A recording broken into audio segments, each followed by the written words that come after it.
So like I said last time, we learned how to use these basic shape tools, squares, rectangles, triangles, and everything. But when you look at a complex drawing like this bat that I've shown you before, you don't see a lot of squares and rectangles and things. You can find some shapes that might be built from squares and rectangles and things, but most of these are very custom shapes. These custom shapes, usually in this case especially, are drawn with the pen tool. The pen tool is the most powerful tool in Illustrator. It is a precise drawing tool, and sometimes precision, especially like on our logos, is very, very important. So you saw the pen tool very basically before. We saw it when you just kind of click once, and then another time, and every time you click, this line is created between these anchor points. The points where you click are called anchor points, and we can do things to move them around and mess around with them, and we'll look at that later. But they don't have to be straight lines. I can click once, and then I can click and drag. And you can see as I click and drag, my line bends. You see how my line is bent here? And I have these new features here coming out of my anchor point. I call these the handlebars. Okay, different people call these different things. But the handlebars kind of act in a way to pull on the line. So the line wants to go in a straight line from this point to this, but the handlebar is almost like a gravitational pull, pulls it toward the handlebar. Okay, so you can see that that's how we've created this curve. Now I have a backside handlebar and a front side handlebar. This is front side because that's the direction that we're drawing in. Currently I'm drawing in a counterclockwise manner. Okay, so if I go to put a point right here, it's going to be affected by that front side handlebar. So if I go to put a point right here, it's not going to drop down in a straight line. It's going to actually curve. So I'm going to click, and you can see how it's curved. Now I can continue to curve it by continuing to pull it out, and I get a pretty sharp looking curve there. Okay, so we're going to practice this pen tool by actually drawing hearts. Watch what I do here. I'm just going to start by clicking someplace, and then I'm going to click and pull. And I kind of have in mind the direction I want this heart to go in. So I want my handlebars, I don't want them to be too long, I don't want them to be too short, I don't want to have too many points, I don't want to have too few points. I just want to make sure that my handlebars roughly follow the direction that I'm going in. So you can kind of imagine a heart following along where my pen is going right now. Okay, and I go to draw my next point. I don't want to have handlebars going off in that direction because that's not the direction I'm drawing in. I know I'm going to come down here. Let's shorten up that a little bit. I know I'm going to come down here, so I want those handlebars roughly going in that direction, kind of pointing to where my next point will go. Now I can line up the bottom of my heart using that green smart guide. So I'll click. I'm going to come back over here, and we'll learn ways to make this perfectly symmetrical, but right now we're just practicing the pen tool. Bring it back around and finish off your heart. So I'm going to give you a few minutes to draw. I'll put you on a timer, and I want you to draw several hearts. If you have a bad one, just click off to the black arrow tool and draw another one. Draw several of these things. Okay? Just as a quick reminder though, when you start your heart, I want you to start by just clicking once, not clicking and dragging. Okay, we don't want any handlebars on that first point because that's a little confusing for the beginner. Okay, go ahead and take a few minutes to draw your heart. Okay, so once you've drawn all of your hearts, whether they're good or bad, they might need a little bit of fixing. So part of the kind of heart surgery you'll have to do here is first diagnosing a problem. So you can see that there's different problems with different hearts here. This heart, way too many points, right? And the points are all really sharp. This heart here, maybe not enough points, and they're kind of in odd, awkward places. We want it to be somewhat symmetrical, so we should probably see points in a symmetrical way. You see this point isn't lined up with that point's not lined up with that point, so they're all over the place. And this one is just kind of a goopy looking heart. There's all kinds of points that need a little bit of help here. Now hidden underneath the pen tool are a whole series of other pen tools that we can use to help work on points. Okay, so I'm actually going to click and hold on the pen tool, and then all the way out here on the right there's a little arrow, And as I float over it, it says tear off. So I can tear that off. And I have a little mini pen panel to work with. And then the other tool that I want to work with that we haven't done yet is the white arrow tool. The white arrow tool is used for selecting individual points to manipulate those. Okay, so the white arrow tool will let me grab points and move them into the place that I really want them to be. Now if I wanted to, I could bring up a piece of graph paper, control quote marks, just as a review, and I could use that to line myself up if that would help me. Okay, and then I can use that graph paper to grab my points and move them to the right place. Now look at this bottom point, for instance. I'm going to move it into place, but it's still, awkward here. So I need to also grab those handlebars and move those around. And the white arrow tool lets me do that. Lets me move those points around. Now you can see it's still kind of blobby and it's still not really how I want it. It's because I need to add some points to it. I only have 1, 2, 3 points to this heart. So going to my little pen panel that I created, I'm going to go get the plus pen, and that allows me to add points to a path. So as I float over the path, you can see that the little green smart guide that says path pops up. So I can click, and I'm trying to line it up roughly with the one on the left, and now I have points on either side. Okay. Maybe I want, oops, don't want to do that, edit, undo. I can also add points to the tops here. I think that'll help me line it up.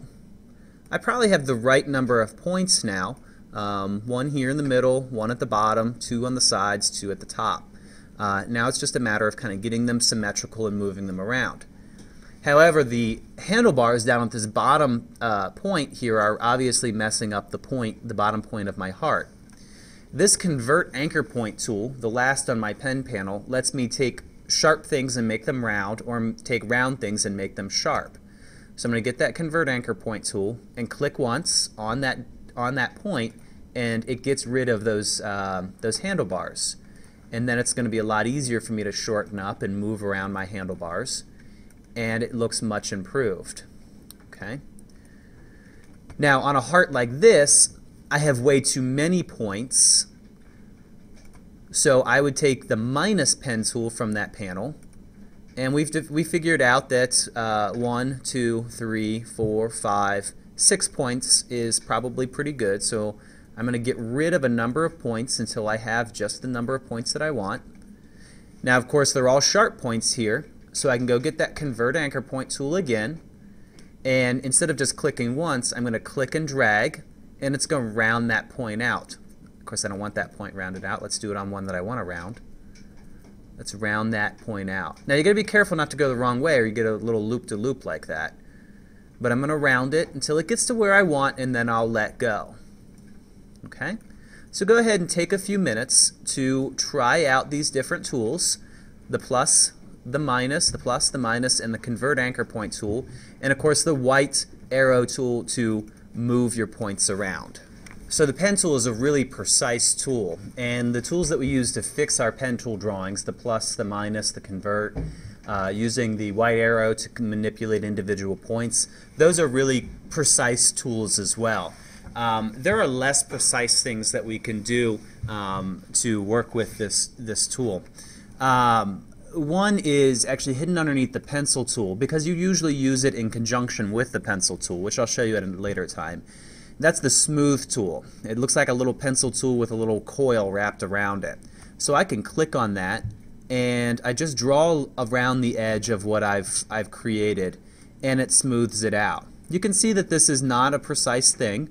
When we're doing a precise logo tracing, it's not necessarily a tool that you'd want to use, but if precision is not necessarily important, and if you look back at our example drawing, maybe precision is not always extremely important on making these little shapes in the bat wing, you can use the smooth tool to smooth out some of the things that you've done. This is especially useful if you have way too many points, and you can see each time I do this, it changes my drawing a bit. And I want to avoid doing it on my sharp points, because I can end up over rounding that point there. Okay, So go ahead and take about a minute to try out the smooth tool before we look at some other tools.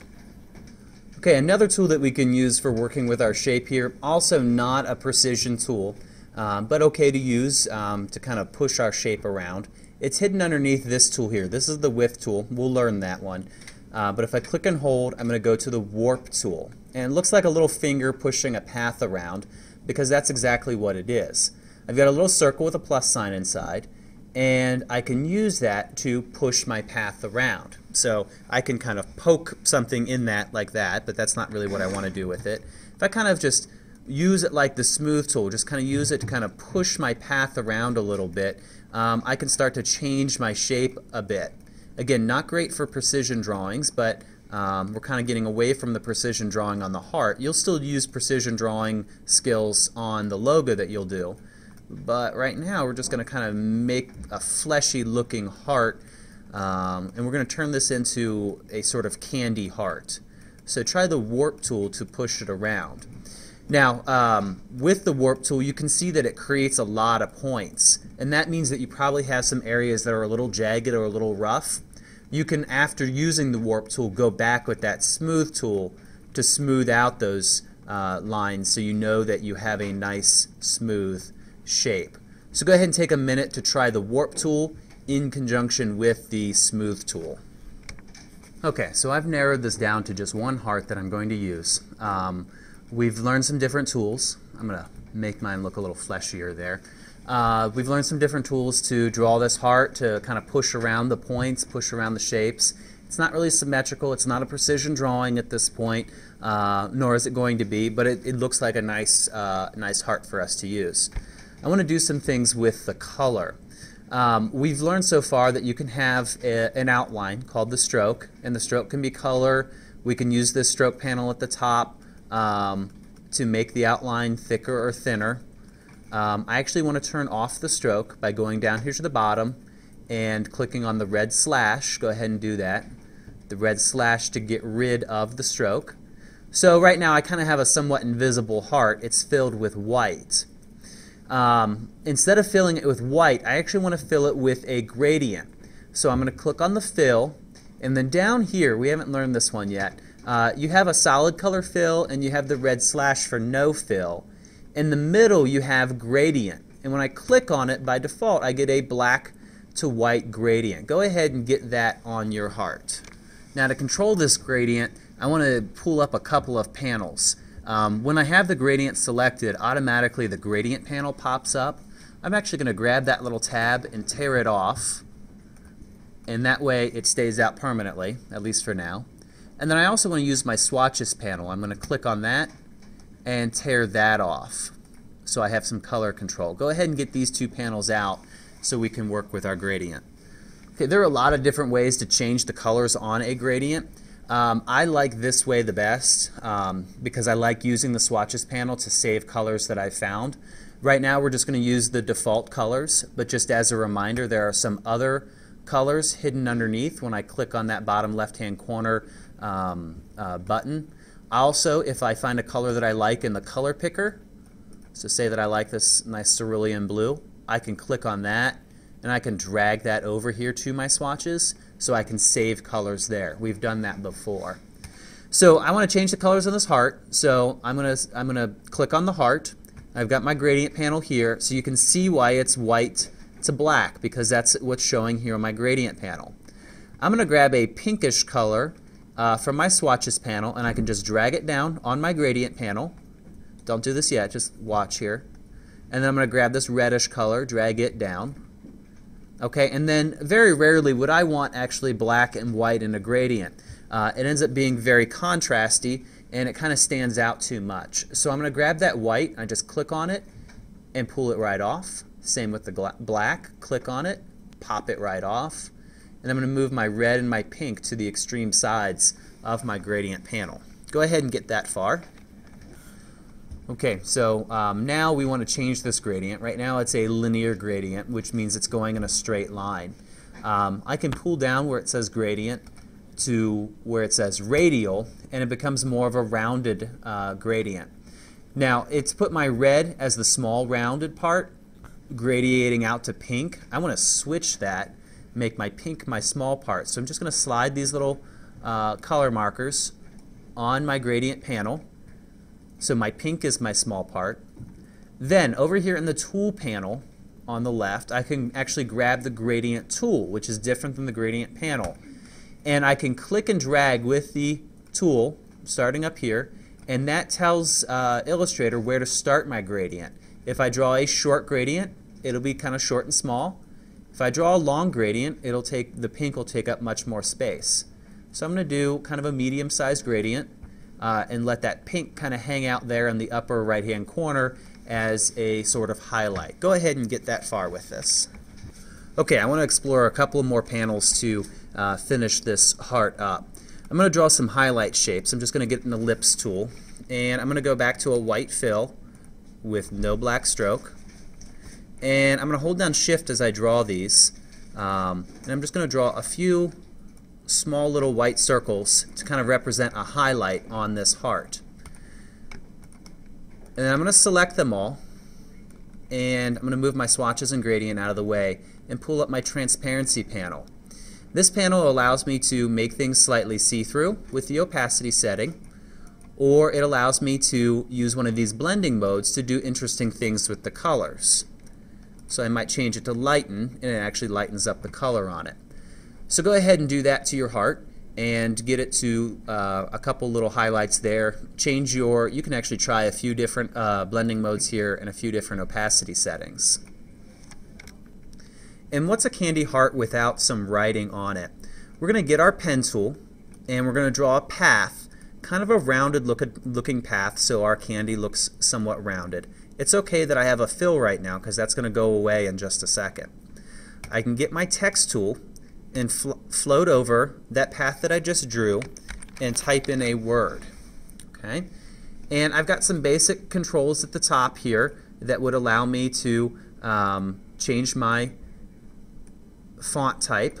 Okay, so I'm going to change it to some other font type, and I can also change my font size, and you can see that it's going to follow that path that I've drawn. Okay, and again, I can also change the color of it just like anything else. I can also use my transparency panel to change some of the different settings on there if I wanted to. So that's our candy heart that we're going to draw for now.